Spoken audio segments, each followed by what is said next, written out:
欢迎来到沪江网校韩语课堂。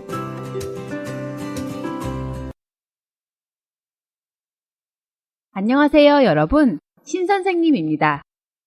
오늘 배울 단원의 제목을 선생님과 같이 크게 읽어볼까요?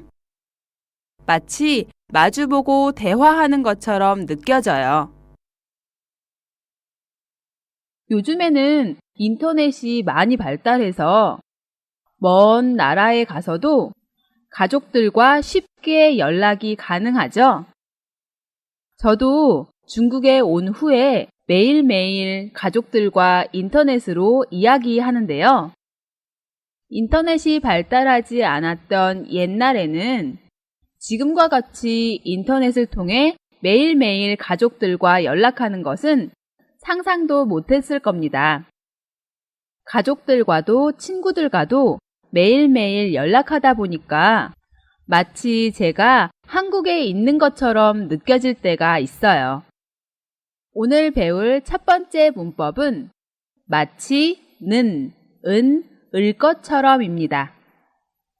마치, 는, 은, 을 것처럼은 어떤 것을 다른 것에 비유하여 말할 때 쓰는데요.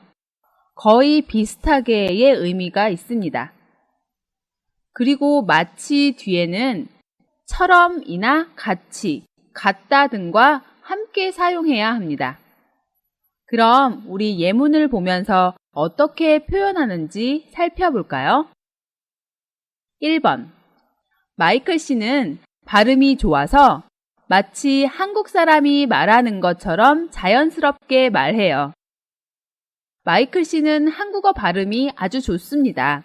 그래서 자연스럽게 말하는데 말하는 것이 한국 사람이 말하는 것과 비슷합니다. 그래서 마치 한국 사람이 말하는 것처럼 자연스럽게 말해요 라고 말할 수 있습니다.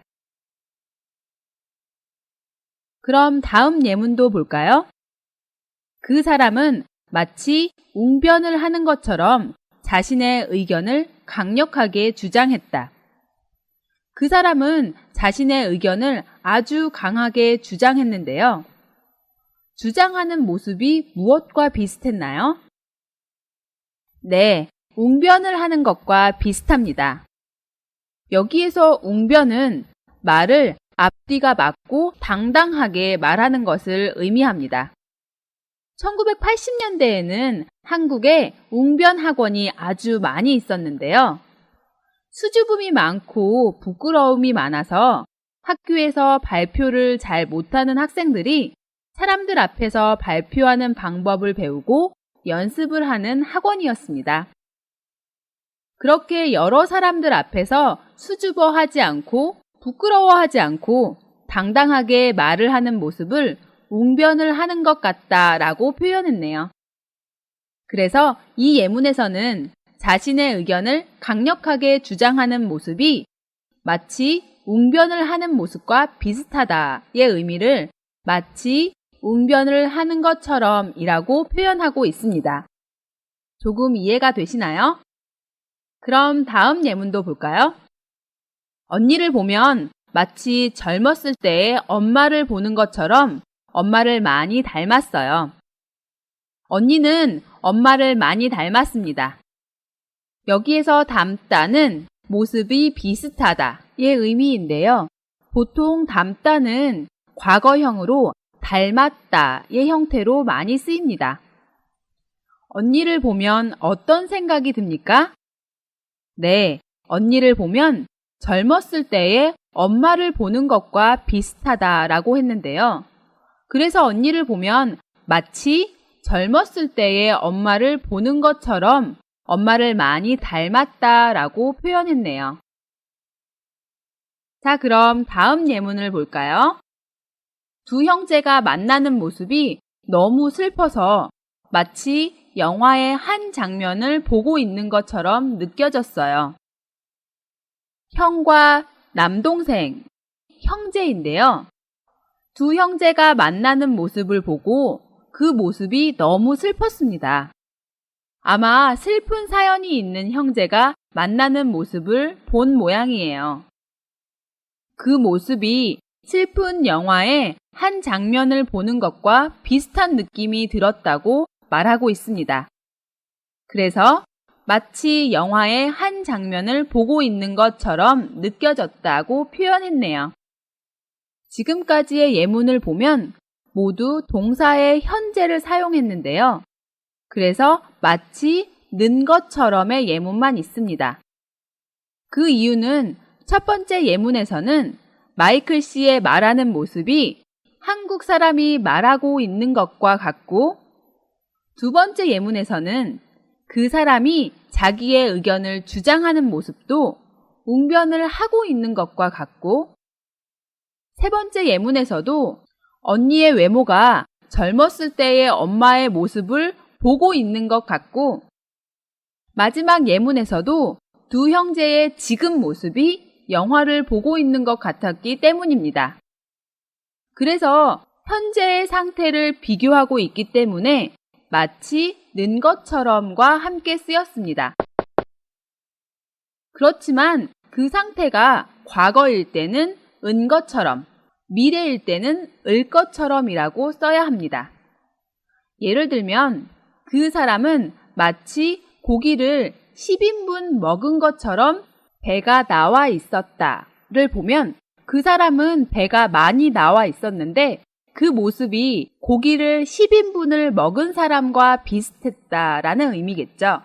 이때는 그 사람이 이미 고기를 많이 먹은 것처럼 보이기 때문에 마치 고기를 10인분 먹은 것처럼 이라고 비유를 했습니다. 또 다른 예를 들면 그 사람은 마치 자기가 계산을 할 것처럼 지갑을 꺼냈다. 이 예문을 보면 어떤 사람이 식당에서 지갑을 꺼냈는데 그 모습이 계산을 하려고 하는 모습과 비슷했다의 의미입니다. 벌써 계산을 했나요? 아니죠. 아직 계산을 하지 않았습니다. 그래서 계산을 할 것 같다라는 미래 시제로 마치 뭐뭐을 것처럼을 사용했습니다. 이해가 좀 되시나요? 그럼 마지막 예문도 보겠습니다.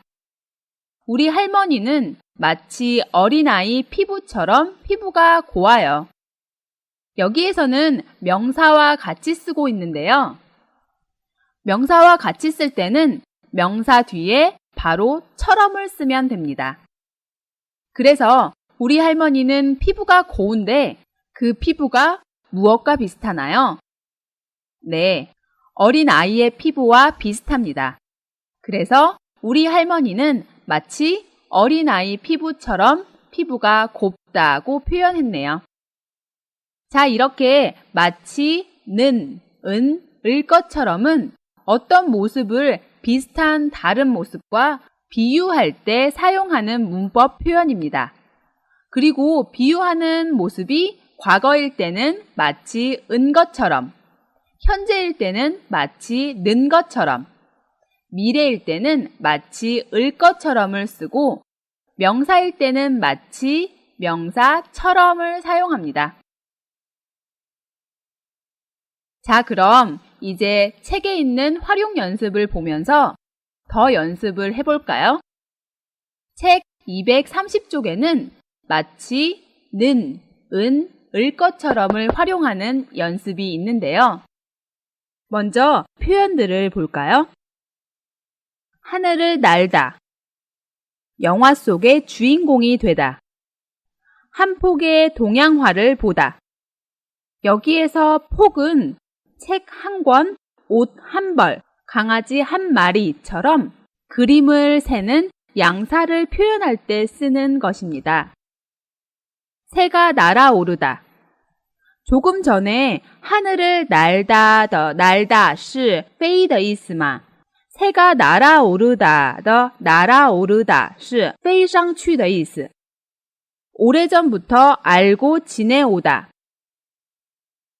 자, 그럼 표현들을 문법을 사용해서 문장에 잘 넣어보세요.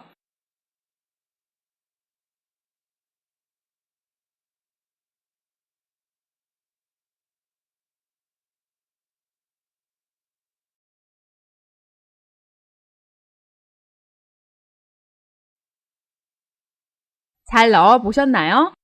자, 그럼 선생님과 같이 하나하나 알아보도록 하겠습니다. 1번. 그분을 처음 만났을 때도 마치 오래전부터 알고 지내온 것처럼 편했습니다. 지금도 편하지만 그분을 처음 만났을 때도 어땠나요? 네, 처음 만났을 때도 편한 느낌이 있었다고 이야기하네요. 오래전부터 알고 지낸 사람을 만났을 때 편한 것과 아주 비슷하다고 비유하고 있습니다. 그래서 마치 오래전부터 알고 지내온 것처럼 편했습니다 라고 표현했네요.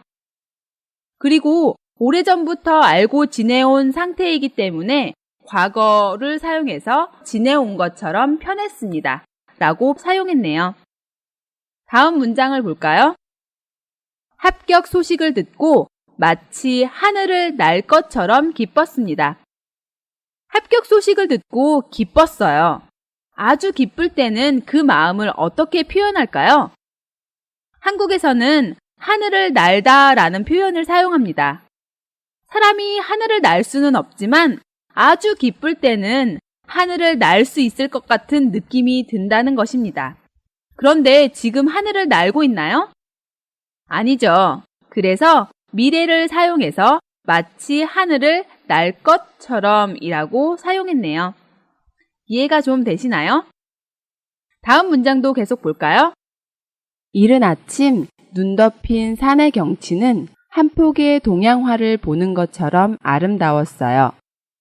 경치가 정말 아름다웠다고 합니다. 여기에서 이른 아침은 아주 빠른 아침을 의미합니다. 또 눈 덮인 산에서 덮이다는 덮다의 피동 표현입니다. 그래서 눈으로 덮여 있는 산을 의미합니다. 자, 그럼 경치가 아름다운 것은 무엇과 비유할 수 있을까요? 네, 그림에 비유할 수 있겠죠? 한국 사람들은 보통 아름다운 경치를 보면 그런 경치를 그린 그림이나 사진과 비슷하다고 말합니다. 그리고 지금 보고 있는 상태를 나타내기 때문에 현재 시제를 사용해서 한 폭의 동양화를 보는 것처럼 아름다웠어요. 를 사용했네요. 다음 문장도 계속해서 보겠습니다. 그 발레리나는 그 장면에서 마치 새가 날아오르는 것처럼 가볍게 날아올랐어요. 그 발레리나는 가볍게 날아올랐습니다.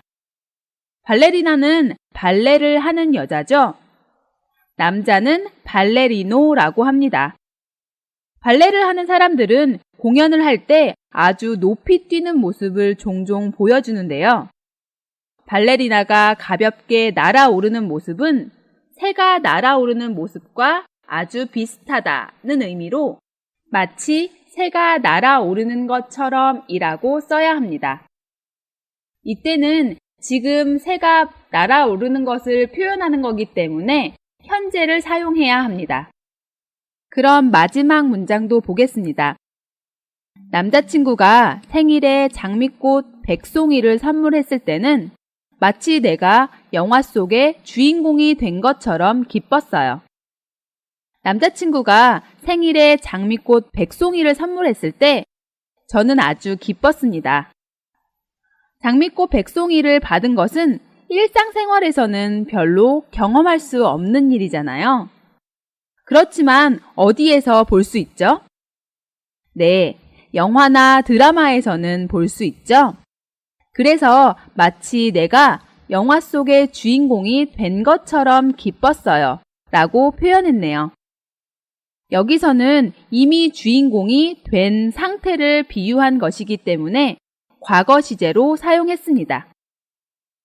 이렇게 마치 는, 은, 을 것처럼을 배워봤는데요.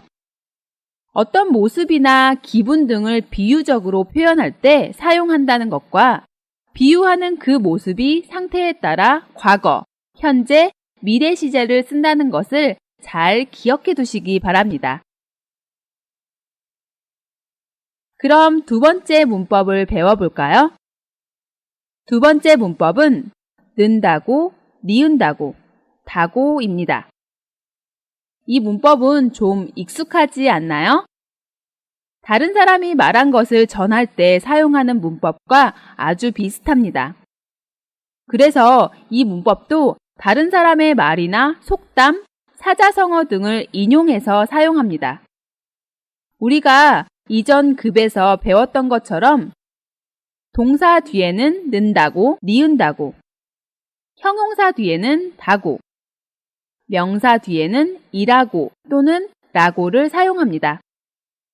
이 문법은 문법도 잘 기억해야 하지만 같이 사용하는 사자성어나 속담도 함께 기억해 두면 좋습니다. 그럼 예문을 보면서 자세히 살펴볼까요? 1번.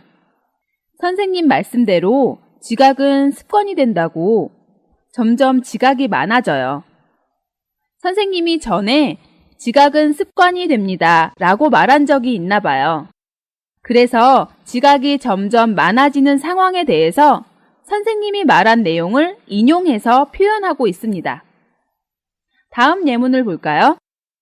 낱말은 새가 듣고 반말은 쥐가 듣는다고 말 조심해야 해요. 말을 조심해야 한다고 말하고 있는데 낱말은 새가 듣고 반말은 쥐가 듣는다는 속담을 인용하고 있습니다. 이 속담은 낮에 하는 말은 날아가는 새가 들을 수 있고 밤에 하는 말은 쥐가 들을 수 있다는 말인데요. 항상 누군가 듣는 사람이 있기 때문에 말을 조심해야 한다는 속담입니다. 속담을 배우는 재미가 있죠? 자, 그럼 다음 예문도 볼까요? 고생 끝에 낙이 온다고 조금만 참고 견디면 틀림없이 좋은 결과가 나올 거예요. 친구가 지금 힘들어하고 있는 모양입니다. 친구에게 조금만 참고 견디면 꼭 좋은 결과가 나올 거라고 응원하고 있는데 고생 끝에 낙이 온다 라는 속담을 인용하고 있네요. 이 속담은 어려운 일이나 힘든 일을 겪은 후에 그 끝에는 반드시 즐겁고 좋은 일이 생긴다는 의미입니다. 예문을 계속해서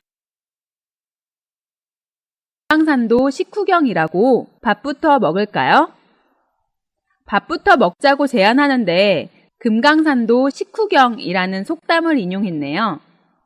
금강산도 식후경이다는 아무리 재미있는 일도 배가 불러야 재미가 생기지 배가 고프면 아무 일도 할 수 없다는 것을 비유적으로 말한 속담입니다. 쉽게 해석하면 한국에는 산이 많은데 그 중에서 가장 아름다운 산으로 유명한 금강산도 밥을 먹은 후에 구경해야 더 잘 구경할 수 있다는 의미입니다. 그렇다고 여행할 때만 사용하는 표현은 아니고 일상생활에서 어떤 일을 하기 전에 먼저 밥부터 먹자고 말할 때 자주 인용되는 속담이니까 꼭 기억해 두시기 바랍니다. 5번. 소문 만복래라고 웃으면서 살면 좋지요. 여기에서 소문 만복래는 속담이나 사자성어는 아니지만 종종 인용되는 표현인데요. 웃으면 복이 온다, 웃으면 좋은 일이 생긴다의 의미입니다. 잘 이해가 되시나요? 는다고, 니은다고, 다고는 앞에서 말한 것처럼 다른 사람의 말이나 속담, 사자성어 등을 인용할 때 쓰는 문법으로 이 문법을 사용하기 위해서는 자주 인용되는 속담이나 사자성어를 같이 알아두는 것이 제일 좋습니다. 자, 그럼 이제 책 231쪽에 있는 활용 연습을 보면서 연습해 볼까요?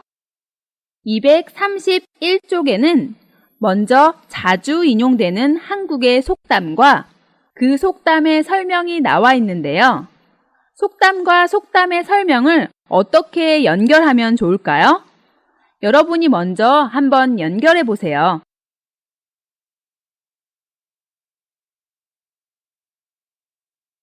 자, 그럼 예문부터 같이 연결해 볼까요? 고생 끝에 낙이 온다. 고생 끝에 낙이 온다는 조금 전 문법 예문에서 배운 속담이죠. 이 속담의 뜻은 아무리 힘들고 괴로운 일이 있어도 그 끝에는 꼭 좋은 일이 있다의 의미였죠. 그래서 괴롭고 힘든 일을 겪은 후에 반드시 좋은 일이 있다와 연결하시면 되겠네요. 그럼 두 번째 속담을 볼까요? 가는 말이 고와야 오는 말이 곱다. 이 속담은 무슨 뜻일까요? 네, 우리가 하는 말에 대한 속담인데요. 내가 다른 사람에게 하는 말이 예뻐야 다른 사람이 나에게 하는 말도 예쁘다의 의미입니다. 그래서 내가 먼저 좋게 이야기해야 다른 사람도 나에게 좋게 말한다는 의미가 되겠죠? 그럼 어떻게 연결하면 될까요? 네, 내가 먼저 좋게 말해야 다른 사람도 그렇게 한다로 연결하면 되겠네요. 3번 속담을 볼까요? 가는 날이 장날이다. 여기서 장날은 시장이 생기는 날을 의미합니다. 지금도 시골에서는 3일이나 5일에 한 번씩 큰 시장이 열리는데요. 옛날에는 지금과 같이 슈퍼마켓이나 대형 마트가 없었기 때문에 장이 열리는 날에는 사람들이 많이 장에 갔습니다. 그래서 가는 날이 장날이다는 어떤 일을 하려고 계획하고 갔는데 그날이 장날이라서 계획했던 일을 할 수 없었다의 의미입니다. 그럼 어떤 것과 연결하면 될까요? 어떤 일을 하려고 계획하고 갔는데 그날 그 일을 할 수 없었다라고 하면 되겠네요. 그럼 네 번째 속담도 볼까요? 윗물이 맑아야 아랫물이 맑다. 이 속담은 는 법이다 문법을 배울 때 본 적이 있지요. 위에 있는 물이 맑고 깨끗해야 아래에 있는 물도 맑은 것처럼 윗사람이 행동을 잘 해야 아랫사람들도 잘 한다는 의미의 속담이었습니다. 그래서 윗사람이 행동을 잘 해야 아랫사람도 잘한다와 연결하면 되겠네요. 다음 속담도 볼까요? 발 없는 말이 천리 간다. 여기에서 말은 두 가지의 의미가 있는데요. 하나는 달리는 말을 의미하고 또 하나는 우리가 하는 말을 의미합니다. 여기에서 발이 없는 말은 우리가 하는 말을 의미합니다. 그래서 우리가 하는 말이 천리, 즉 아주 멀리까지 간다는 의미의 속담인데요. 이 속담의 의미는 뭘까요? 맞아요. 말을 조심해야 한다는 의미로 사용됩니다. 그래서 소문이 아주 빠르게 퍼진다와 연결하면 되겠네요. 자, 이제 속담을 좀 이해하셨나요? 그럼 대화에 알맞게 속담을 넣어서 대화를 만들어 볼까요? 1번. 가. 공부가 너무 힘들어서 그만두고 싶어요. 공부가 힘들어서 그만두고 싶다는 친구에게 무슨 말로 응원해주면 좋을까요? 맞아요. 고생 끝에 낙이 온다 라는 속담을 인용하면 되겠죠? 그래도 고생 끝에 낙이 온다고 포기하지 말고 열심히 하세요 라고 쓰면 되겠네요. 두 번째 예문을 볼까요? 가. 어제 놀이공원에 가신다고 했지요? 재미있게 지내셨어요? 놀이공원에서 재미있게 시간을 보내려고 했지만 놀이공원이 쉬는 날이라서 가지 못했습니다. 이렇게 계획한 일을 하지 못했을 때 어떤 속담을 인용하면 될까요? 네, 맞아요. 가는 날이 장날이다를 인용하면 되겠네요. 그래서 가는 날이 장날이라고 어제 갔더니 쉬는 날이잖아요. 라고 쓰시면 되겠네요. 세 번째 예문입니다. 옆집 아이의 아빠가 술을 마시고 자주 싸우더니 그 아들도 그러는군요.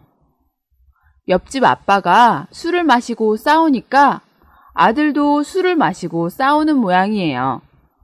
이럴 때 어떤 속담을 인용할 수 있을까요? 윗사람이 잘해야 아랫사람도 그것을 보고 잘한다는 의미의 속담인 윗물이 맑아야 아랫물이 맑다를 인용할 수 있겠네요. 그래서 윗물이 맑아야 아랫물이 맑다고 어른들이 행동을 바르게 해야 아이들도 제대로 하죠. 라고 쓰시면 되겠네요. 다음 예문도 볼까요? 그 친구에 대한 얘기를 한 사람에게만 했는데 벌써 여러 사람이 알고 있던데요. 그래서 제 입장이 좀 곤란해졌어요. 어떤 친구에 대한 이야기를 한 사람에게만 했는데 그 이야기를 다른 여러 사람이 알고 있습니다. 소문이 빠르기 때문에 말을 조심해야 한다는 의미의 속담은 뭐가 있었죠? 네, 맞아요. 발 없는 말이 천리 간다 라는 속담을 인용하면 되겠네요.